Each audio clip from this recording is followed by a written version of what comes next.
I'd also like to thank my coach right there. And my team, and of course my family who's watching from home now. I love you guys. Kagulat World. Buong mundo na patingin.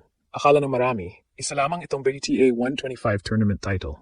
Pero habang lumalabas ang buong epekto ng panalo ni Alex Ayala sa Birmingham, mas malinaw ngayon na hindi lang tropeo ang kanyang napanalunan. Isang bagong antas ng kanyang karera ang kanyang nabuksan.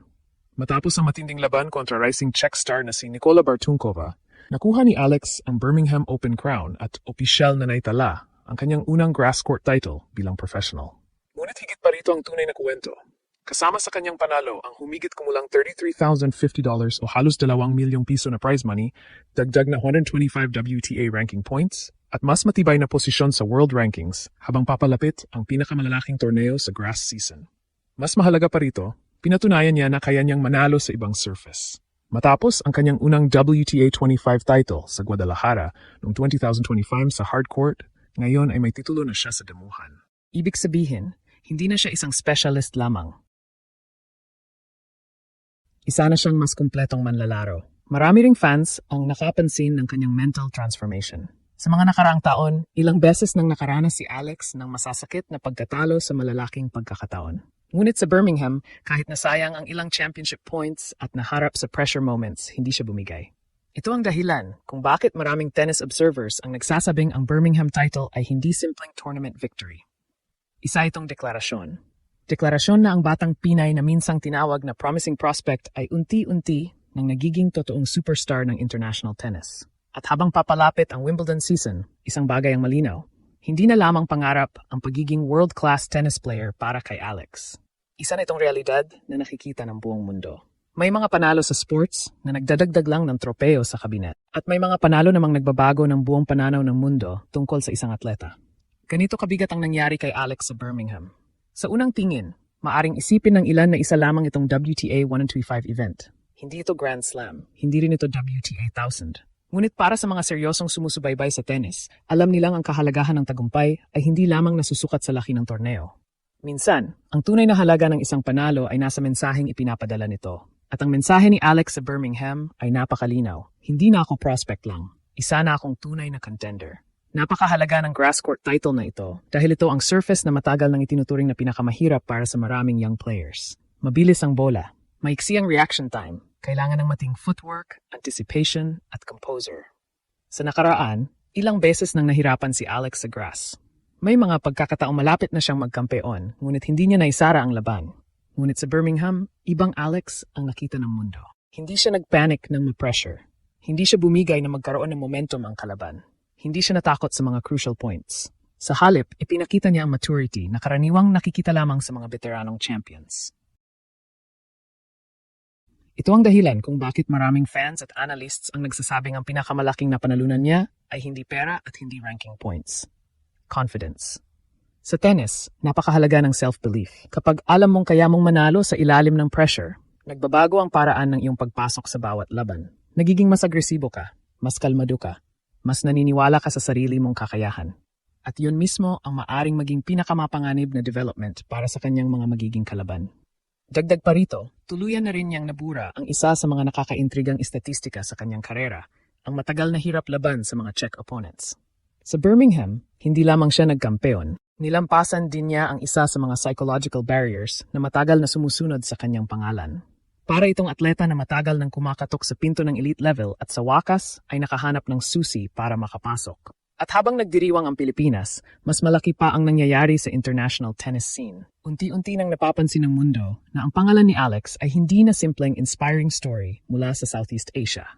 Isa na siyang lehitimong banta. Isang racing force. Isang manlalarong kayang magkampeon sa iba't ibang surface.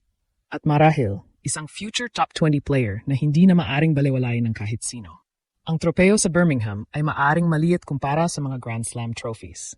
Pero para sa kanyang karera, maaring ito ang isa sa pinakamalaking panalong magtutulak kay Alex mula sa pagiging rising star, tungo sa pagiging tunay na global superstar. Ngunit kung may isang bagay na talagang ginulat ng Birmingham Open, hindi lamang ito ang pagkapanalo ni Alex. Ang tunay na nakakagulat ay kung gaano kalaki ang maaring mang epekto nito sa susunod na kabanata ng kanyang karera. Sa professional tennis, may tinatawag na momentum tournaments. Ito ang mga panalong nagiging turning point ng isang atleta bago siya tuluyang sumabog sa mas mataas na antas. Maraming tennis legends ang nagkaroon ng ganitong sandali. Bago sila naging Grand Slam contenders, bago sila naging household names, bago sila naging global superstars, mayroon munang isang tournament na nagsilbing hudyat na handa na silang umakyat sa susunod na level. At para sa maraming observers, maaring Birmingham ang maging ganoong tournament para kay Alex. Bakit? Dahil halos kumpleto niyang naipakita ang lahat ng katangiang kailangan upang maging elite player. May power siya, may movement siya, may consistency siya, at higit sa lahat may mental toughness siya. Noong mga nakaraang taon, madalas na ang usapan tungkol kay Alex ay tungkol sa kanyang potential. Lagi siyang inilalarawan bilang future star, future contender, future champion. Ngayon, nagbabago na ang usapan. Hindi na future ang ginagamit ng marami, kundi present. Dahil ang isang manlalarong may dalawang WTA 125 titles sa dalawang magkaibang surface ay hindi na simpleng prospect lamang. Isa na siyang proven winner. At dito nagiging napakahalaga ang teaming ng kanyang tagumpay. Papalapit ang pinakamalaking bahagi ng grass court season.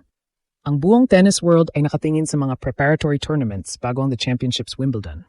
Ang mga coach, sponsors, media outlets at tournament organizers ay laging naghahanap ng mga bagong pangalan na maaring sumabog. At sa kasalukuyan, isa sa pinakamainit na pangalan na lumalabas mula sa Asia ay si Alex. May kakaila ang epekto nito sa kanyang marketability.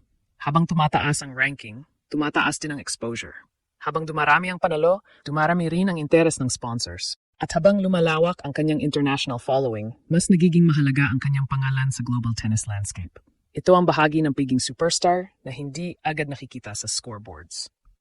Ang bawat panalo ay nagiging investment. Ang bawat tropeo ay nagiging bagong oportunidad. At ang bawat breakthrough ay nagiging tulay papunta sa mas malalaking entablado.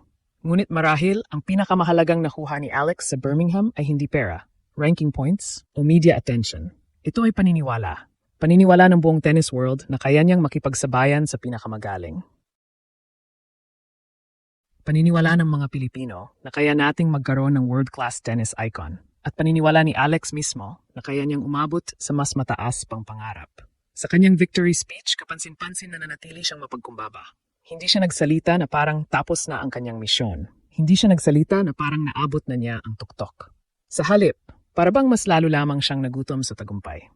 At iyan ang nakakatakot para sa kanyang mga magiging kalaban. Dahil ang isang talentadong atleta ay mapanganib na.